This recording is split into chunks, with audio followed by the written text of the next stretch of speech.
Welcome to our third session of Soundarya Lahari. We will start with a short meditation and a few prayers, and then we will recap. So first, let's all sit down in a head, neck, and trunk in a straight line. I invite you to close your eyes. Focus your attention within.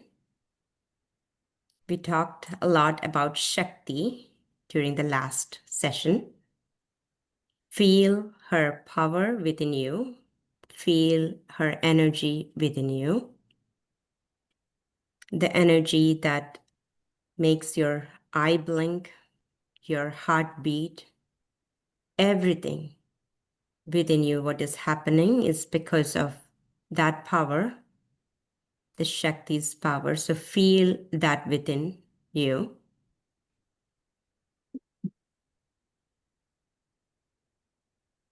Now bring your attention to the present moment by focusing on your breath, 3 cycles. So take a deep inhalation.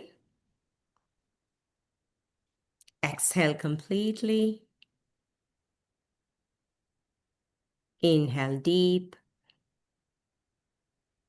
Exhale and relax. One more time, deep inhalation. And exhale.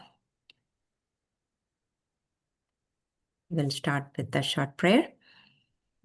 Sada Shiva Samarambham Shankaracharya Madhyamam Asmadacharya Paryantam Vande Guru Paramparam.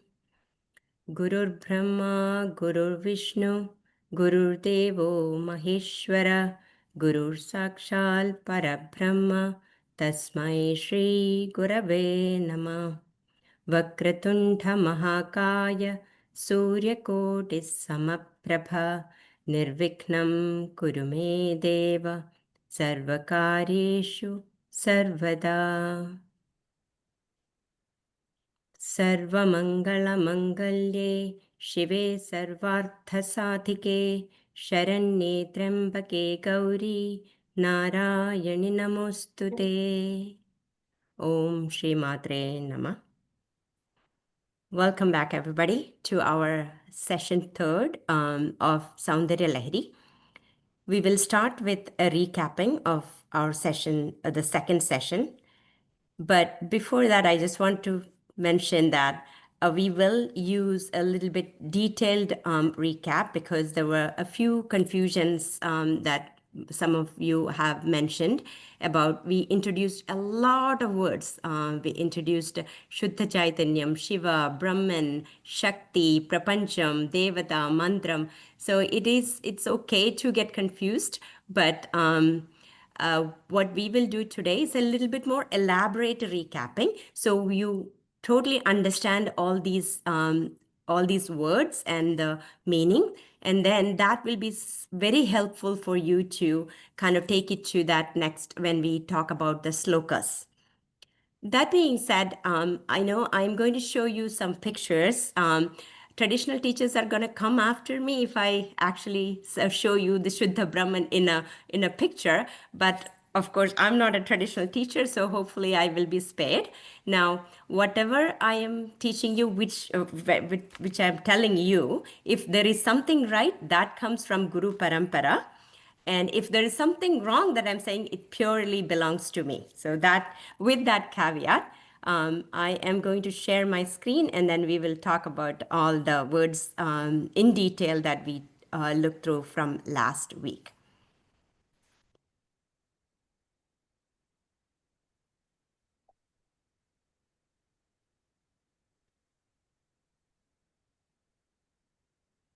Great. So let's begin from the beginning.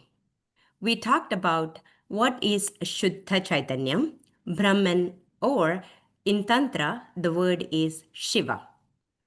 So that we established that this is the infinite Brahman, which is having no rupam, no gunam, And that is everywhere. That's infinite, and that's the only thing that's there existing. Sat Chit Ananda Rupam, which is also in Nirvana Shatkam, Shivananda Rupa, Shivoham, Shivoham. That's what we are talking about here with the word Śuddha Chaitanyam, Parabrahmam. And specifically the word Shiva, I want to spend a little bit of time on the word Shiva. So this is not the Shiva that is the one that with the family photo with the wife and the two kids, and who is wearing the vibhuti, the Jadamakutam, and who has our Nandi as the limousine. We are not talking about that Shiva. We are talking about the Brahman in Vedanta, which is everywhere. So that Śuddha Chaitanyam has no rupam, no gunam. So then what is the one that actually manifest into? Because this particular Śuddha Chaitanyam, the aspect of it has no power for creation, no power for manifestation or transformation. So that is where the Shakti comes in place. So this is actually the aspect of the Shuddha Brahman, which has the power to create, to transform, to manifest into the prapancham that we see, the prapancham that we can experience, we can touch, feel. Everything that's around us is because of her manifestation. And there is a reason why I showed you half the face, because this Shakti is not completely different from Shiva. It's the example that we used was like Agni and its heat, the fire and the heat. It's two different aspects, but you cannot differentiate the two. It's in fact the same, but two different things. So that's how the Shiva and Shakti are together. So it's the same aspect, but the two different aspects of the same Shuddha Brahman. So Shakti is the one that actually manifests, transforms, and into whatever we see as prapancham. And how does Shakti transforms into the prapancham? Tantra has a very clear explanation, which is very similar to what the modern science is saying, which is the Big Bang theory. So with a spodam, or the Tantra word is used as Spandana or Chalanam. Am I audible? Yeah. No, it is after class. If you are not talking, please put yourself on mute. Thank you. So with a spodam, there is a chalanam that's happening within the Shuddha Chaitanyam, and the Upanishad says that is sokamayate bahusyam prajayati, meaning because of its own icha, that spodam is happening within the Shuddha Chaitanyam. And Shakti is the one that is causing that spandanam or chalanam. And because of that, what happens after the result of the spodam? It's actually the energy is formed. So energy is represented in a vibration. So all energy in form of some sort of vibration. And that is the beginning of the creation of the universe. And then we saw that from that vibration, we have the way that different paramanus are connected, or it is associated, different Panchabhūtas are formed. The first one we discussed was Ākāṣa. Ākāṣa, the paramanus are really separate from each other. This is not the sky we are talking about. This is the medium of where our chintas travel, our thoughts travel. That's what the Ākāṣam here refers. So from the Ākāṣa, the paramanus actually become even tighter. So the whole prapancham is formed from the energy condensed into this solid state, is what that the Panchabhūta principle says. So we are in this each stage of that Panchabhūta creation, the Paramanu structure is actually becoming more condensed. So Vāyu, again, more condensed than the Ākāṣa. Then comes the Agni, even more. Agni travels only upwards. And then comes the Apa, the water, where the water actually flows only downward. And then the Pṛthvī concept. Pṛthvī, it's not about Bhumi, it's not the earth that we are talking about. Anything solid is what we are talking about, Pṛthvī. So when you take your body, like you can see these 5 concepts, 5 things in everywhere in the body, right? You can see, yes, of course, your thoughts travel. You have air, you are breathing air, and that is actually taken into the entire body. You have Agni, actually, because of the Agni, all the digestion process is happening. Of course, there is liquid, the Apa in your body, and then you can touch and feel the whole, from the skin to so many things in your body are solid state. So that's the Pṛthvī tattva. So this Panchabhūta is the one model that is used to explain the universe.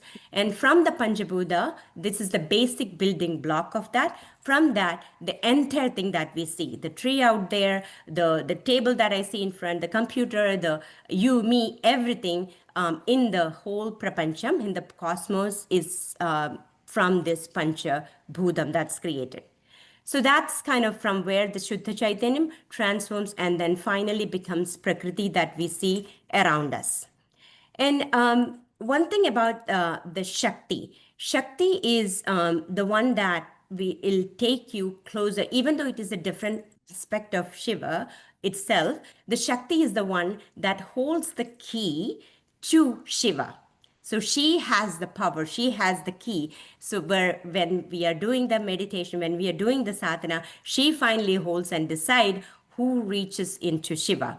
What do we mean by reaches into Shiva? We are all, in fact, Shiva. So recognition of we as Shiva is what Shakti will help us to do. So now, the 2 days back, it was Sharat Purnima. You all know that our Rasa Leela happened during that time. What exactly is Rasa Leela? So if you look into Radha Rani holds the key to reach, she will decide who and when the sadhaka enters into that Rasa Leela. So she holds the key to that Rasa Leela God. Same concept, different stories, but exact same concept of Shiva, Shakti, Radha, Krishna. Krishna is the one that we talked about, Soundaryam, right? Krishna, the word comes from the word Ākāṣanam, which attracts. So where we are actually finally attracted to that ultimate Soundaryam is where what we are talking here. So Krishna, Radha, Shakti, Shiva, these are all the same concept that we are talking about. So it's actually the Advaitam, where you will see many more examples. So it's that one concept where how the prapancham is formed. So now, the other thing about, we also talked about mantram, aksharam, and devata. So the one concept of what we talked about is where the vibration is happening, the spandana happening. That initial vibration is called omkara. That is where from the shabda prapancham is formed. So before that, the prapancham that we see, which is called the drishya prapancham, the basic of anything that we are seeing, the basic thing is actually the vibration, which is the Shabda Prapancham. So we usually say this in like one of the situation, it is like we have a good vibe there. So what we are talking is that it's a good vibration. So if it has a good vibration, you feel good.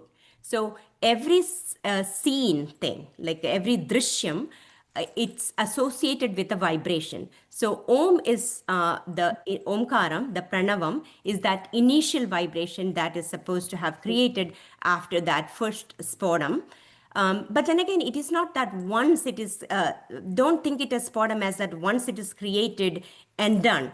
Every single time you're speaking, that process is happening, that Spandanam is happening every single time a word is uttered. So now that word, even though Om is the one that is called that initial, the original Adi Shabdam, our rishis from Sanatana Dharma, from Bharatavarsham, they saw that in their tapas, in their upasana, in their deep meditation, they found this vibration. They saw multiple vibrations. These vibrations, there are so many of the vibrations, and these vibrations, they codified into the 51 aksharas of the Sanskrit. So 51 aksharas, these are not the lipis that we are talking about, that what you see in the page. These are not the lipis.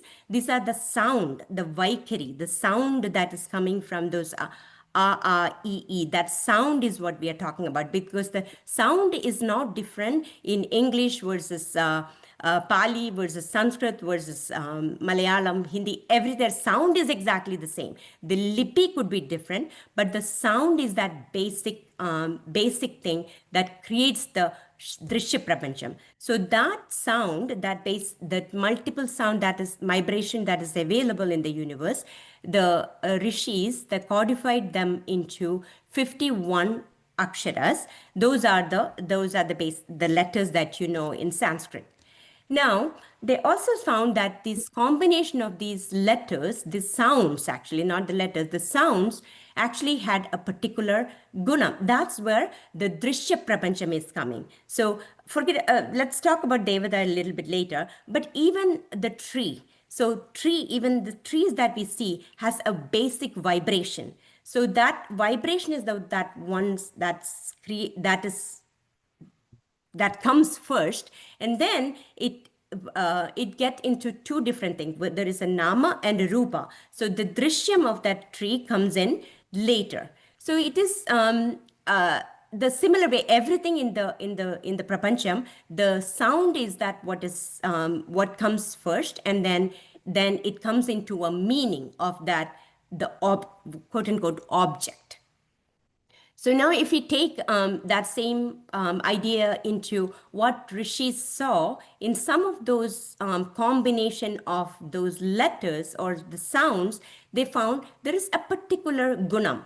So the trees that you see, it has a particular gunam, right? It removes it actually accepts the carbon dioxide and removes gives the oxygen back to you. It gives the shade. So the tree that you know, it has particular gunam. And similarly, everything that you see has a particular gunam. So what Rishi saw is that some of these sound combination has a particular gunam, a very good gunam, and that is the one that the combination of the sound that they call this as a mantra. So the mantra, they also saw that the mantra has a rupam, and the mantra also has a gunam. So these three, so mantra is actually a devata, rupam is a devata, the gunam is also a devata. In the mantra that you have been chanting the last, I think so, 18 days, I think it's the last 2 weeks, right?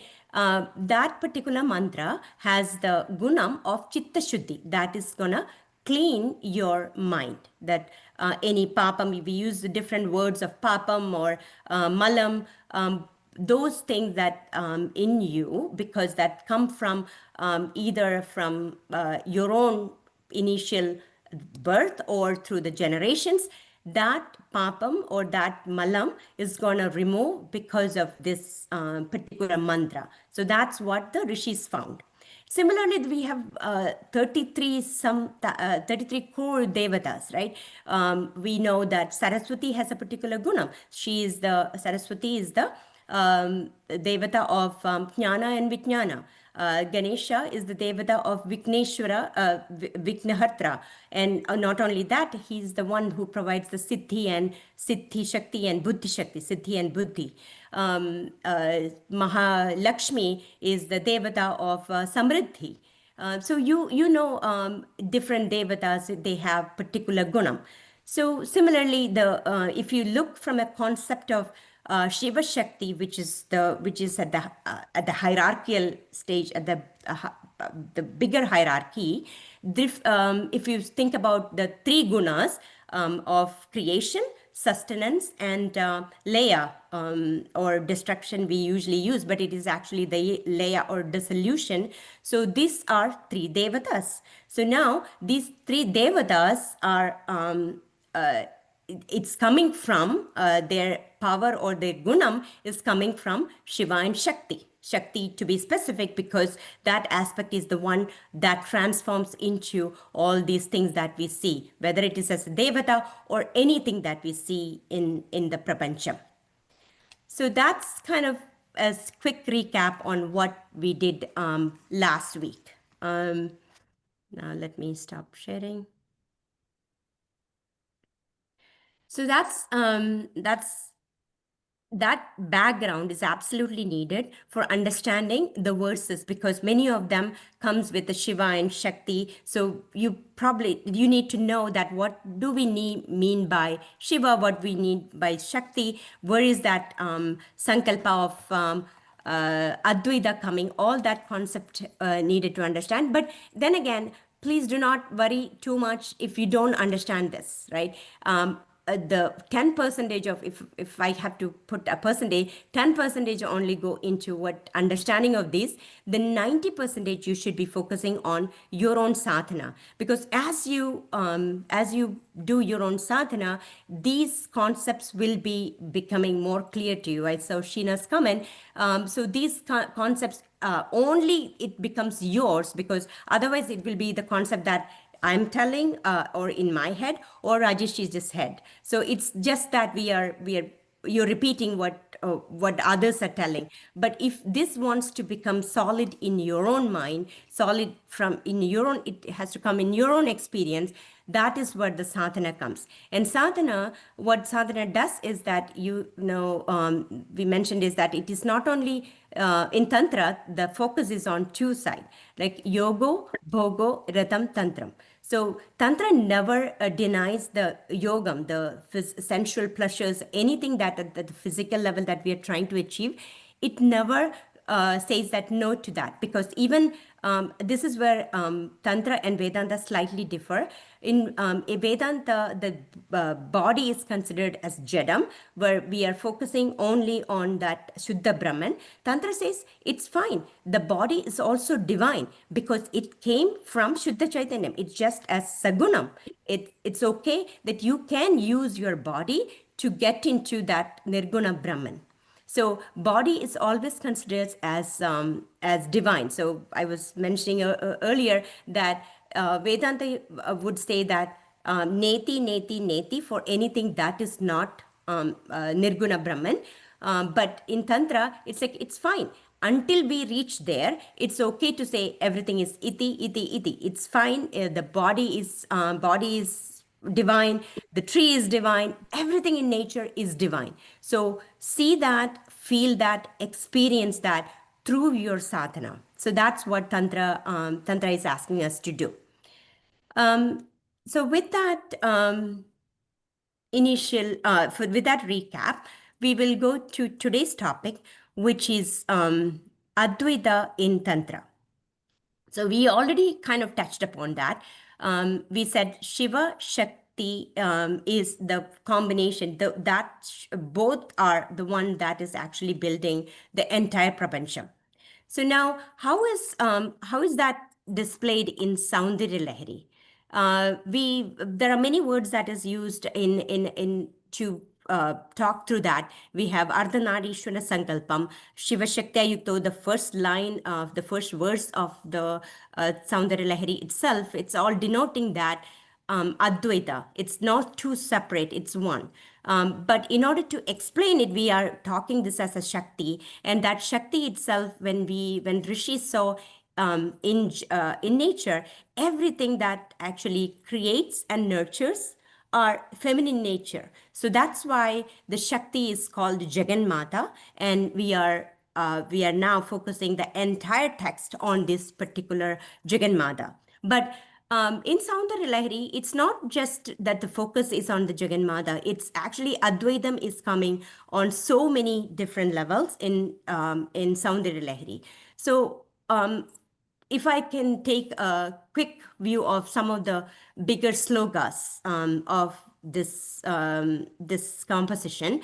So first time Adi Shankaracharya goes is that Konat Kanchi Dama is where he's actually putting that Devi in with a rupam and in a place. So when we first hear that Konat Kanchi Dama, the first thing is about the Kanchi. Kanchi Kameshwari. Yeah, there's Kameshwari behind me, where that verse is particularly explaining about the four features of what this particular devata holds, right? On one hand, the Ikshubhanam, the sugarcane bow, the other one on Srini, the Pasham and Ankusham, and one in the front hand, the Pushpabhanam as well. So these are the four different things that the particular Devi is holding. So everybody says, okay, the whole Soundarya Lahari, Shankaracharya is focusing on one Rupam. In one place, it's Kanchi Kamakoti.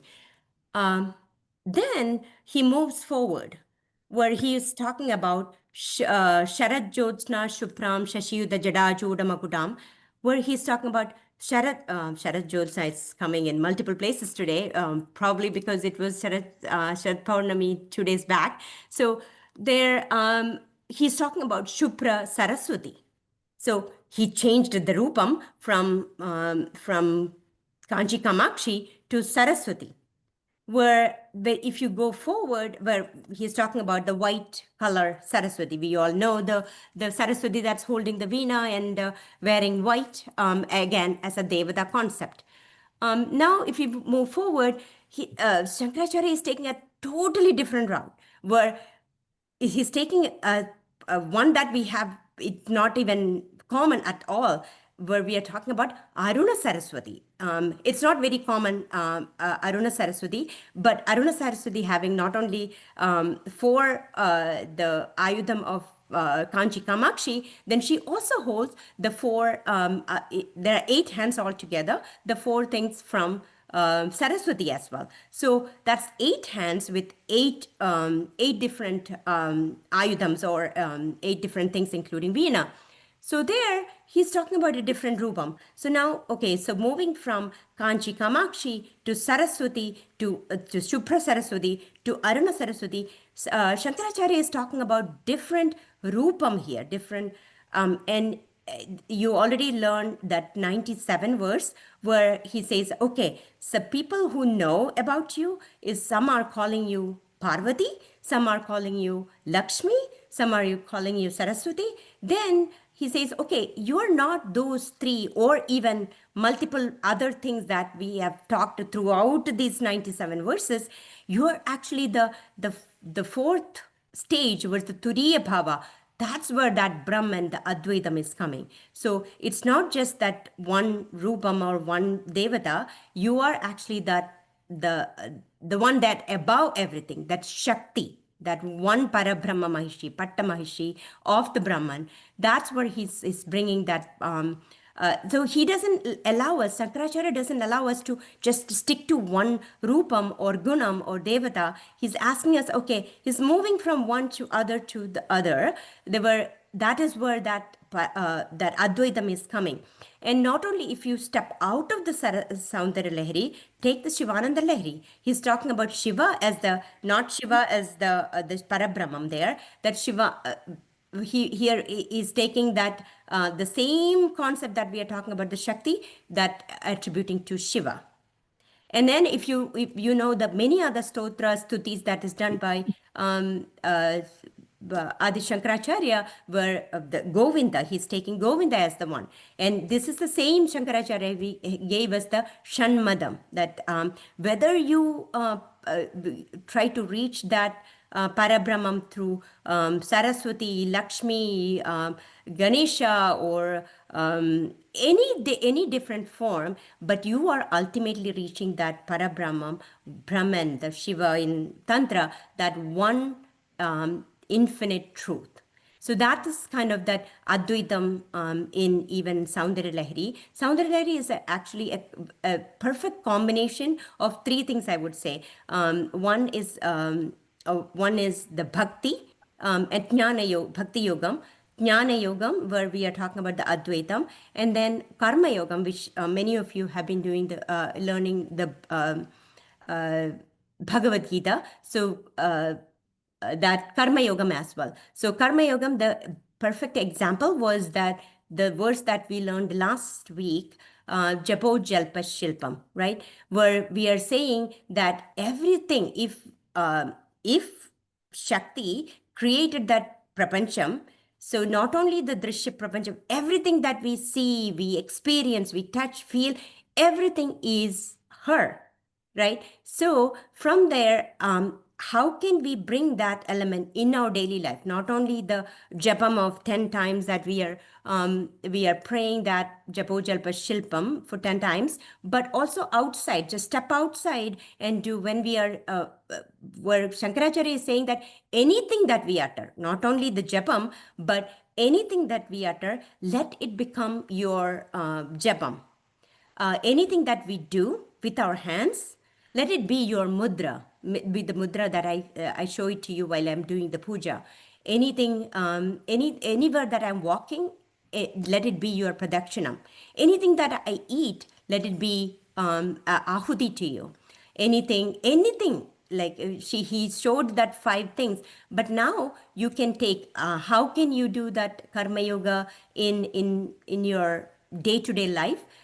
Anything that you do, whether you act, walk with your mind, the mano, vaja, kayika, anything that you think in your mind, anything that you speak with your mouth, anything that you do with your perform action, you act, if you can actually think about it is actually her sadhana, it is her that is acting within you. If you can think about that, you can convert all your action into karma yoga. So that is the same message that you have been hearing from Rajesh and Avantiji. You can convert, you can take that into, apply into your daily life, into convert that into karma yoga. So that's the beauty of Soundarya Lahari, where I find a perfect balance of Bhakti Yoga, Jnana Yoga, the Vedantic concept of Advaita, and then Karma Yoga. So that perfect balance is what makes this composition so beautiful. I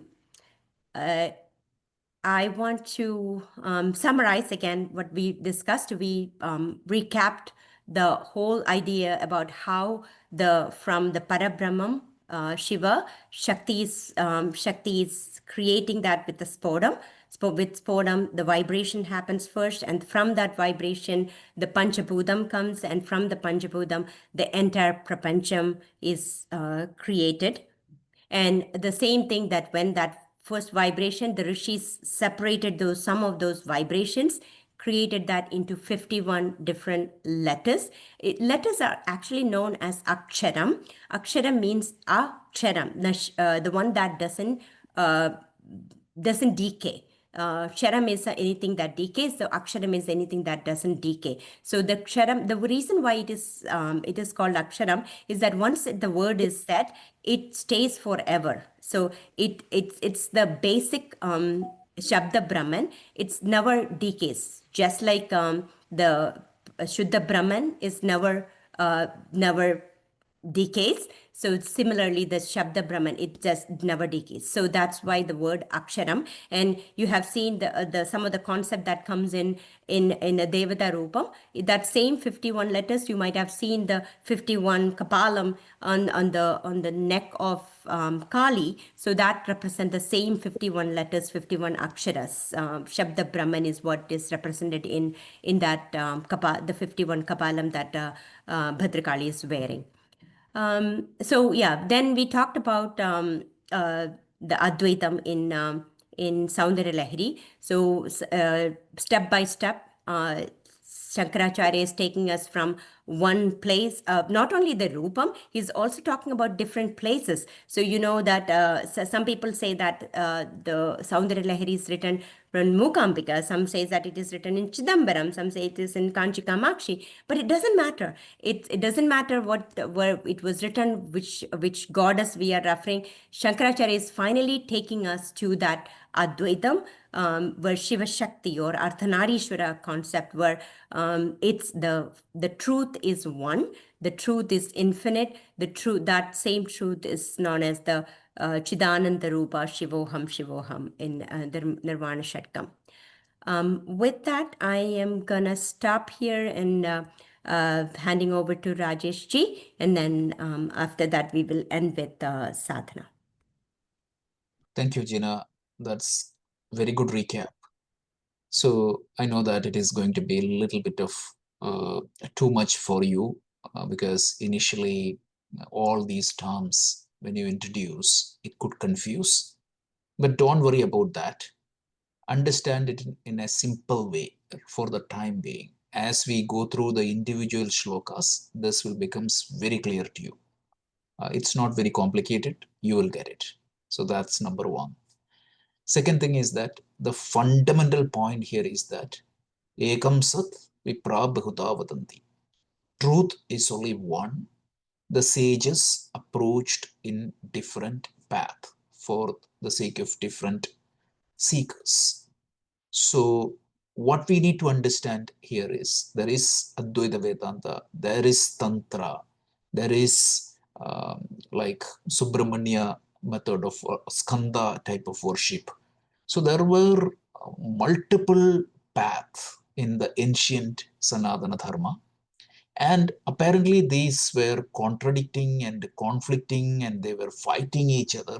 Shiva Shakti used to fight with Vaishnavites. Vaishnavites used to fight with the other Shakteya, Ganapatya, Skanda, everyone.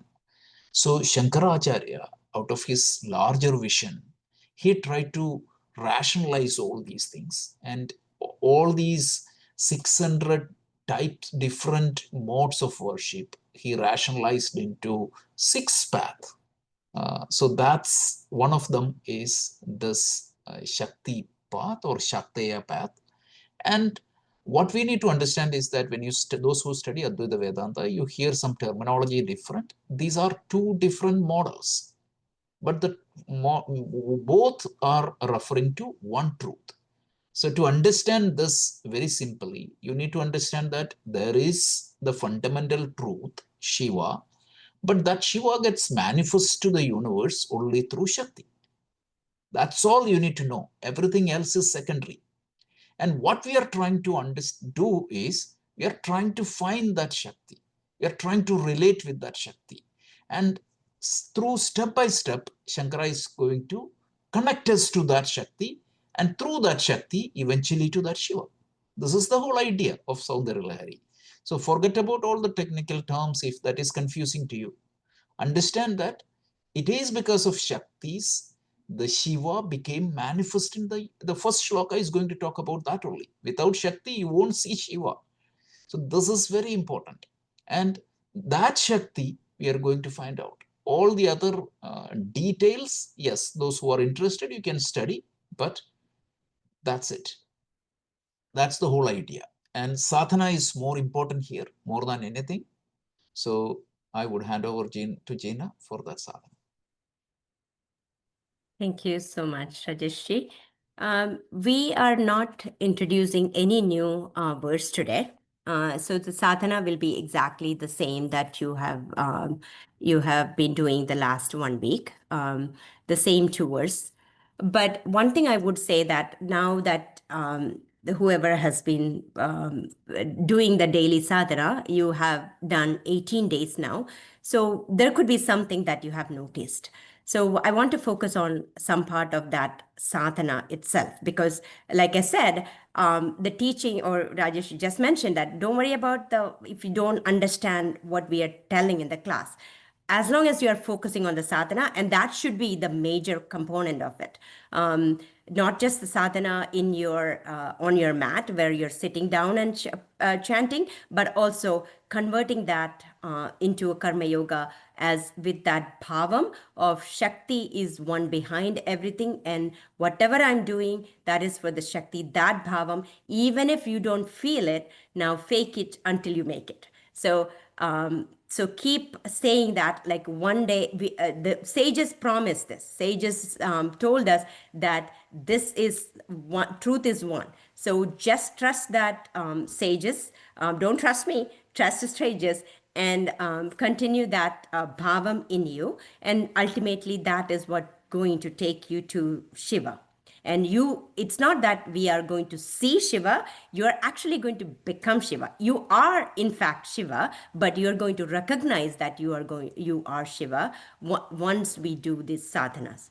So that being said, with this 18 days, especially let's first talk about the mantra part. So you have been chanting Om Namah Shivaya. Before that, I want to say that if you have been doing any other sadhana before, do not stop that. Continue that, and these will be add-on to what you are doing before. So just want to add that. With the last 18 days of sadhana, one thing, if you are new to new to chanting, you might have noticed that a lot of things are coming in your mind. The moment that you sit there, like everything from what is smelling in the kitchen to what is in the work to what's my son doing to everything is coming into your mind during that time. Maybe you will have a split seconds of focus on Om Namah Shivaya and then it's changing.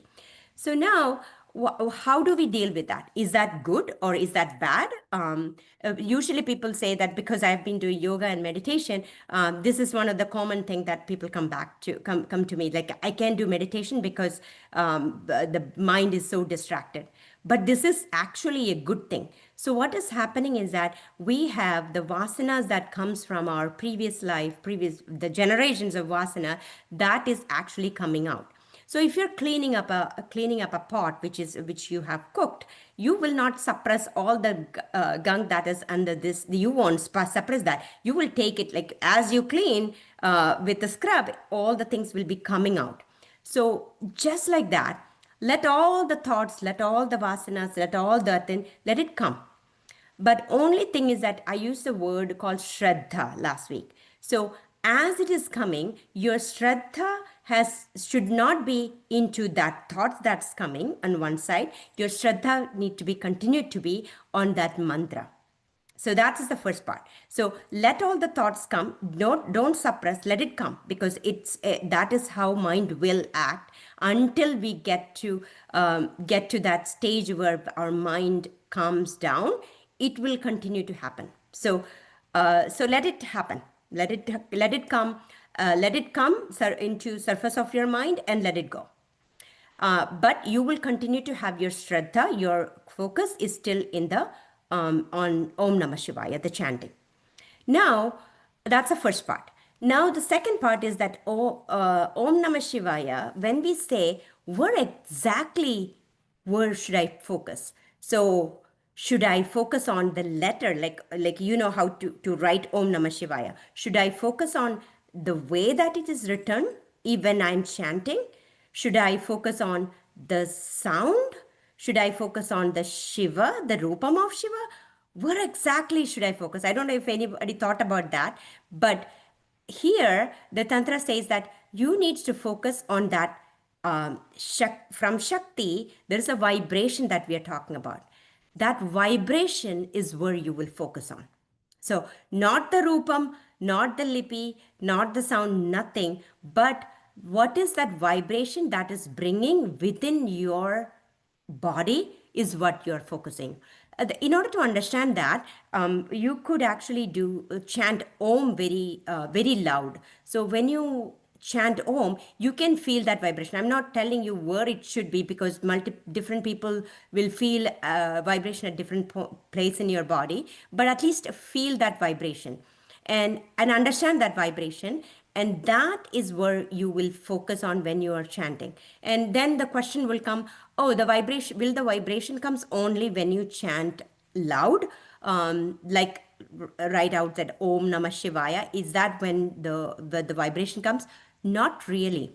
So normally when we talk about vak, or the shabdam or the word, we talk about the vaikari, the sound that is coming out. But those who chant Lalita Sahasranamam, you might have learned this line, Para Pratik Chiti Rupa Pashyanti Paradevada Madhyama Vaikari Rupa Bhakta Manasa Hamsika. So in that, the sound has actually the 4 elements: para, Pashyanti, Madhyama, and Vaikari. So what we hear when the words are coming out of our throat, that one is called Vaikari. So that's actually the last step. But before that, there are 3 different steps of that sound or vak. It is para, which is unmanifested sound. The second is Pashyanti, where the sound it's seen in your mental plane that let's say I'm saying that I want to drink a glass, I want to drink water. When I say that one, the first thing is that in my mind, that I want to drink water, it's coming as, it's unmanifested. It doesn't have words. It doesn't have meaning. It's unmanifested. That's what the para means. Then Pashyanti, in my mind, I'm thinking that I have to drink water. That concept is coming in my mind. That is called Pashyanti. That Pashyanti actually means seen. So in the mental plane, I'm seeing that. Then it's slowly try to become manifest, semi-manifest or middle part. That's the madhyama, where the words are formed to say that I want to drink water. That sound is actually formed in our mind. The exact sound that we need to say in Vaikari is actually formed. That's the madhyama. And finally, from my throat, the sound is coming out, say, I want to drink a glass of water. So that's how the 4 level. So each of this, you will feel the vibration. So not only the Vaikari sound, in Madhyama, in Pashyanti, where everywhere, because it's all Shakti. It's the vibration from her is what everything is. So so that's where I'm talking about that spodam. It's not that once it is done, when the prapancham is formed and then done. No, every single time that something is created, that chalanam, that spandanam is happening. And that's why the aksharam is also sanatanam. It doesn't decay. So when that's how whether you chant it aloud or whether you're chanting it in upamshu, like you know how you can talk, move your lips but don't the sound doesn't come out. So whether you are saying it in upamshu way of chanting, or you are chanting completely in mind, it doesn't matter how you are, focus on that vibration that's happening within you. So that's one thing where you want to during the chanting. So yeah, so ultimately I want to summarize and say that continue your sadhana, because that is the one that is actually going to be helpful, not just understanding all these words, and this is just to aid your with the sadhana, but ultimate thing is the actual sadhana that you do. All these things that we are talking here, at least the rishis is talking here, that will become more clear to you, and you can, like Rajesh, you were saying, you can feel that Shakti and ultimately become Shiva. With that, may Goddess blessings be with you all. I'm going to summarize and then finish it here before opening up for the question. So we recapped everything from different concept of Shiva, Shakti, the Spoda, the Spandana, to the Prapancham, the Panchabhūtam to Prapancham. And we also talked about the specific concept of the mantram, the letters, the sounds, the mantram, devata. And by chanting of these mantrams, you are going to get that particular gunam. It's going to manifest within you. And then we also talked about the Advaita concept within Soundarya Lahari, and how the sadhana can help you, how the focusing on the vibration, how sadhana can help you move forward. With that, please continue to chant the same 2 sloka that we did before, the 97 and the 27, Giram Mahur Devim, and also Japo Jalpa Shilpam. And next session, we will talk a little bit more about our favorite author, Shankaracharya. And then the following week, we will have our first sloka start from Soundarya Lahari. With that, I want to end here. And if you have any question, please let us know.